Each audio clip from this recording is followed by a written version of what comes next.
Hello student, आप 10th class में पढ़ते हैं और आपकी एनसीईआरटी की बुक है तो ये वीडियो आपके लिए बहुत काम का है। मैं आपको 10th क्लास के मैथमेटिक्स में एक चैप्टर है द्विघात समीकरण, जिसको इंग्लिश में बोलते हैं क्वाड्रेटिक इक्वेशन। इस चैप्टर के बारे में मैं आपको बताने वाला हूँ।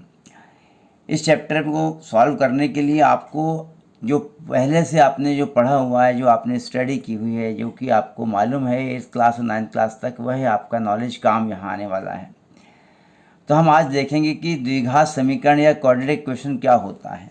यदि हम एक समीकरण देखें, हमारे पास इक्वेशन है ax² + bx + c = 0। इसमें यदि a, b और c वास्तविक संख्या है और यदि यहाँ पर a बराबर 0 के नहीं है, मतलब a is not equal to 0, तो यह वर्ग समीकरण का मानक रूप कहलाता है। इसको बोलते हैं हम standard form of quadratic equation. ये जो है ये आपका जबकि a बराबर 0 के ना हो, जब a 0 के इक्वल ना हो, तब हम इसको बोलेंगे कि यह वर्ग समीकरण का मानक रूप है। यदि हम इस समीकरण के अंदर x की जगह पर अल्फ़ा लिख दें, सपोज हम x अल्फ़ा रख दें, तो हमें क्या मिलेगा? a² + b + c = 0। अल्फ़ा क्या है? अल्फ़ा यहाँ पर मूल कहलाता है। अल्फ़ा एक वास्तविक संख्या है। ये जो अल्फ़ा आपको दिखाई गई यहाँ पर, ये क्या है? ये रियल नंबर या वास्तविक संख्या है। पूर्ण वर्ग बनाकर द्विघात समीकरण को हम हल कर सकते हैं। आप चाहे तो मध्य पद को दो भाग में बांट कर हल करें या वर्ग बना करके हल कर लें। किसी द्विघात समीकरण में यदि वहाँ पर आपको दिया गया है ax² + bx + c = 0, तो आप उसके मूल कैसे निकालेंगे? इसके मूल निकालने के लिए आप सूत्र का उपयोग करेंगे -b ± √b² - 4ac/2a। इससे हम किसी भी द्विघात समीकरण के मूल निकाल सकते हैं। लेकिन यहाँ पर एक कंडीशन आपको पता होना चाहिए कि यदि b² - 4ac, मतलब इस इक्वेशन में b² - 4ac यदि 0 से बड़ा है या बराबर है, तभी आपको मूल मिलेंगे।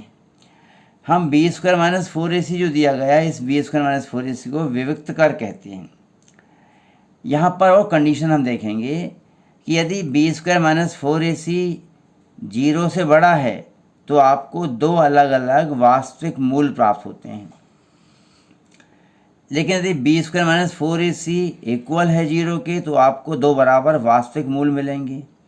यदि b² - 4ac <0 हो तो आपको दो काल्पनिक मूल मिलेंगे। आप समझ चुके कि द्विघात समीकरण आप किसे कहते हैं। आपको मालूम हो गया कि द्विघात समीकरण है क्या। तो अब हम देखेंगे कि इस तरह के प्रश्न को कैसे सॉल्व किया जाता है। आपकी 4.1 प्रश्नावली में जो द्विघात समीकरण दिए हुए हैं, उनमें पहला प्रश्न है, वो कहता है कि क्या निम्न द्विघात समीकरण है। ये कंडीशन है कि ये जो समीकरण है ये द्विघात समीकरण है। कौन सा? पहला प्रश्न, x + 1 का स्क्वायर = 2 और कोष्ठक में x - 3। इस क्वेश्चन को आपको सॉल्व करना है। जब आप इस क्वेश्चन को सॉल्व करेंगे तो आपके पास है x²। अब यहाँ पर क्या करेंगे आप? इस क्वेश्चन को सॉल्व करने के x + 1 का स्क्वायर = 2 और कोष्ठक में x - 3, मतलब x + 1 का स्क्वायर मतलब a + b का स्क्वायर।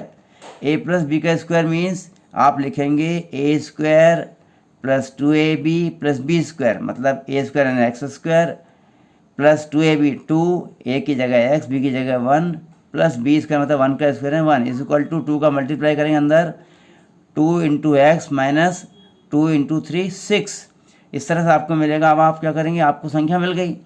अब आपको यहाँ पर पक्षांतर करना है। 2x - 6 को इस तरफ ले जाना है, यानी आपको लेफ्ट हैंड साइड की तरफ आपको इसको ले जाना है। तो आप देखेंगे आपको आएगा x² + 2x + 1, 2x को इधर लेगा तो -2x और -6 को लेगा तो +6 = 0 लिखेंगे।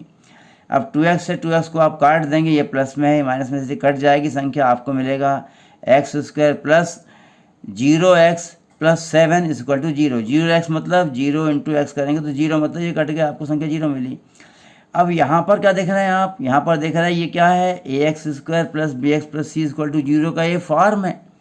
X square plus 0x plus 7 equal to zero क्या चीज़ है, a x square plus b x plus c equal to zero का एक फॉर्म है, एक रूप है। यहाँ पर क्या चीज़ है, यहाँ पर जो ए दिया हुआ है जीरो के बराबर नहीं है, इसका मतलब ए बी सी वास्तविक संख्या है। इसका मतलब यहाँ पर हम कह सकते हैं कि ये समीकरण जो दिया गया है यह द्विघात समीकरण है। मैं आपको फोर्थ क्वेश्चन बता रहा हूँ। इस फोर्थ क्वेश्चन में आप देखेंगे कि इसमें क्या विशेषता है। आप देखें यहाँ पर x minus 3 plus 2x plus 1 is equal to x into x plus 5। इस क्वेश्चन को सॉल्व करना है। अब आप मल्टीप्लाई करेंगे, x को मल्टीप्लाई करेंगे 2x से, आपको मिलेगा 2x स्क्वायर, प्लस x को करेंगे 1 से x मिलेगा, माइनस 3 को 2x से करेंगे तो 3 टू जा 6x मिलेगा, और माइनस इंटू प्लस यानी माइनस मिलेगा, minus 3 into 1 3 equal to x into x means x square plus x into 5 यानी 5x। अब आप एक्स स्क्वायर प्लस 5x को पक्षांतर कर दीजिए, आपको क्या मिलेगा, 2x square plus x minus 6x minus 3 x square को लेगा तो माइनस एक्स स्क्वायर, और प्लस 5x को लेगा तो माइनस 5x इक्वल टू 0। अब यहाँ 2x स्क्वायर और x स्क्वायर आपको बचे, कितना बचा, 2x स्क्वायर में से एक एक्स को हटाया आपने, मिला आपको x स्क्वायर, माइनस 5x और माइनस 5x मतलब ये हो गया आपका माइनस 10x, और माइनस 3 इक्वल टू 0। अब यह भी द्विघात समीकरण है। क्यों है, क्योंकि यहाँ भी a 0 के बराबर नहीं है, और दूसरी बात a b c वास्तविक संख्या, इसलिए क्या है, ये द्विघात समीकरण है। 4.1 का मैंने क्वेश्चन नंबर 8 से लिया हुआ है। मैंने 8 क्यों लिया, क्योंकि थोड़ा सा इसमें टेक्निक है, आपको ट्रिक लगना है। क्वेश्चन है x cube minus 4x square minus x plus 1 equal to x minus 2 की घात 3। अब आप कैसे सॉल्व करेंगे, तो आप इधर लिख लेंगे x cube minus 4x square minus x minus plus 1, ये आपने वैसे लिख लिया। अब x माइनस 2 पावर 3 a घात 3 minus 3a square b plus 3ab square minus b घात 3, इससे आप सॉल्व करेंगे। अब यहाँ पर a की जगह x और b की जगह 2 है, तो x माइनस 2 पावर 3 इसको विस्तार करेंगे तो a घात 3 होता है x घात 3 माइनस 3a स्क्वायर भी मतलब 3x square into 2 plus 3ab square 3 into x into 4 minus 2 power 3, क्योंकि b की जगह पर 2 दिया हुआ है। आप सॉल्व करेंगे x cube minus 3 into 2 6x square plus 3 into 4 12x minus 8, 2 power 3 मतलब 2 इंटू 2 इंटू 2 मतलब 8। इस तरह से आपको मिलेगा x माइनस 2 पावर 3 मिलेगा x cube minus 6x square plus 12x minus 8।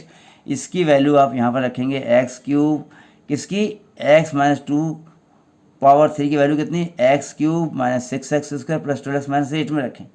ये वैल्यू आपको विस्तार करेंगे इस तरह से। अब आप क्या करेंगे, इस संख्या का मतलब ये जो पूरी संख्या आपको बताई मैंने, इस पूरी संख्या का, इस पूरे का पक्षांतर कर देंगे, लेफ्ट हैंड साइड में ले आएंगे, तो आपको मिलेगा x cube minus 4x square minus x plus 1, x cube उधर लेगा तो minus x cube, 6x square लेगा plus 6x square plus 12x लेगा माइनस 12x, और माइनस 8 को लेगा plus 8 equal to 0। X cube को एक्स क्यूब से काट दीजिए, 4x square minus 4x square plus 6x square मतलब 6x स्क्वायर में से 4x square 2x square minus x minus 12x मतलब माइनस 13x, और प्लस 1 और प्लस 8 मतलब 9 इक्वल टू 0। अब यहाँ a क्या है, 0 के बराबर नहीं है, a b c वास्तविक संख्या है, इसलिए ये भी समीकरण कैसा है, द्विघात समीकरण है। आपको इसी तरह से 7वां प्रश्न भी हल करना है, सॉल्व करना है, बहुत आपको दिक्कत नहीं आएगी।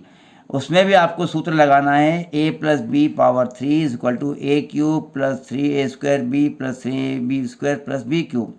इससे आप 7वें प्रश्न को सॉल्व करेंगे, आपका क्वेश्चन बड़ी आसानी से सॉल्व हो जाएगा, आपको कोई दिक्कत नहीं जाएगी। अब क्वेश्चन नंबर 2 देखें। द्विघात समीकरणों के रूप से, द्विघात समीकरणों के रूप से संबंधित प्रश्न कौन कौन से हैं। आपको बहुत सारे क्वेश्चन दिए हैं, फर्स्ट एंड सेकंड दिया हुआ है, फिफ्थ और भी क्वेश्चन है, मैं लेकिन आपको एक क्वेश्चन सॉल्व करके बता रहा हूँ। थर्ड क्वेश्चन है, रोहन की माँ उससे 26 वर्ष बड़ी है। देखिए क्वेश्चन है, रोहन की माँ उससे 26 वर्ष बड़ी है, उनकी आयु का गुणनफल 3 वर्ष बाद 360 होगा। रोहन की वर्तमान आयु निकालो। वो क्या कहते हैं प्रश्न में, रोहन की माँ उससे मतलब किससे, रोहन से 26 वर्ष बड़ी है। इसका मतलब क्या हुआ, रोहन से उसकी माँ की उम्र 26 वर्ष ज़्यादा है। और यदि रोहन की माँ का और रोहन की उम्र का गुणा कर दें तो 3 वर्ष बाद क्या होता है, वह गुणनफल 360 आता है। हम वर्तमान में रोहन की आयु कितनी है निकाल सकते हैं। हम मान लेते हैं कि मान लो कि रोहन की आयु x वर्ष है, तो प्रश्न के अनुसार उसकी माँ की आयु कितनी होगी, माँ की आयु होगी x + 26 वर्ष। x रोहन की आयु, माँ की आयु कितनी 26 वर्ष, तो x + 26 वर्ष। अब 3 वर्ष बाद क्या हो रहा है, रोहन की आयु कितनी हो जाएगी 3 वर्ष बाद, x + 3 वर्ष हो जाएगी और उसकी माँ की आयु x + 26 + 3 हो जाएगी, मतलब x + 29 वर्ष हो जाएगी। अब दोनों का गुणनफल कर लें, मतलब वो कह रहा है प्रश्न में कि रोहन की आयु और उसकी माँ की आयु का गुणनफल 3 वर्ष बाद क्या है, x + 3 × x + 29, x + 26 + 3 मतलब 29, 360। अब आप हल करें, x का x में गुणा x², x का 29 में 29x, 3 का x में 3x, 3 का 29 में 87 और 360। अब यहाँ पर आप देख रहे हैं x² + 29x और 3x मतलब 32x, 29 3 32 प्लस 87 और 360 को पक्षांतर करके ले आएंगे, घटा देंगे = 0, यानी x² + 3x - 273 मिलेगा बराबर 0। यह द्विघात समीकरण मिलेगा और इस द्विघात समीकरण को, कौन सा समीकरण को, x² + 3x - 273 = 0, इसको आप किसी भी मेथड से, चाहे मध्य पद को 2 भाग में बांटने वाली विधि हो या सूत्र विधि हो, किसी भी विधि से हल कर लेंगे और हल करने के बाद आपको इसका आंसर बड़ी आसानी से मिल जाएगा, आप सॉल्व करेंगे। प्रश्न बताएं और भी आपको सॉल्व कराऊंगा मैं आगे। मेरे चैनल को सब्सक्राइब करें, वीडियो लाइक करें, शेयर करें और आपकी कोई समस्या, कोई प्रॉब्लम हो तो मुझे कमेंट बॉक्स में ज़रूर दें।